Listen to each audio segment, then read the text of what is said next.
ইসরায়েলের সরাসরি বিনিয়োগে দেশে কোনো ব্যবসা প্রতিষ্ঠান নেই, তাই ইসরায়েল বয়কটের নামে বহুজাতিক চেইন রেস্তোরাঁ এবং জুতার শোরুমে হামলা, ভাঙচুর এবং লুটপাটের নিন্দা জানিয়ে জড়িতদের দৃষ্টান্তমূলক শাস্তি দাবি করেছে রেস্তোরাঁ মালিক সমিতি। সংগঠনটি বলছে, এর মাধ্যমে কোনো গোষ্ঠী দেশকে জঙ্গি রাষ্ট্র হিসেবে পরিচিতি দেওয়ার পায়তারা করছে কিনা তা খতিয়ে দেখা প্রয়োজন। জাহিদুল ইসলামের প্রতিবেদন।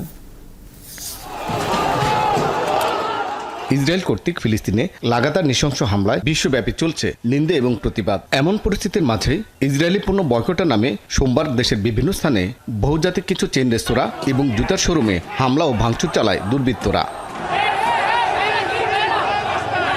রেস্তোরাঁ মালিক সমিতি বলছে, ইসরায়েলের সাথে বাংলাদেশের কূটনৈতিক কোনো সম্পর্ক নাই, সেই দেশের সাথে সরাসরি ব্যবসাও নাই। তাই ইসরায়েলি পণ্য বয়কটের নামে যারা বহুজাতিক প্রতিষ্ঠানে হামলা করেছে তাদের আইনের আওতায় এনে দৃষ্টান্তমূলক শাস্তি দিতে হবে। বর্জনের নামে যে মব জাস্টিস চলছে, এটা কোনোভাবে গ্রহণযোগ্য নয়। আমরা সরকারের স্বীকৃত বৈধ পণ্যই আমাদের কোম্পানিতে বিক্রি করি। কোনটা ইসরায়েলের না সেটা নির্ধারণ করে দিবে সরকার।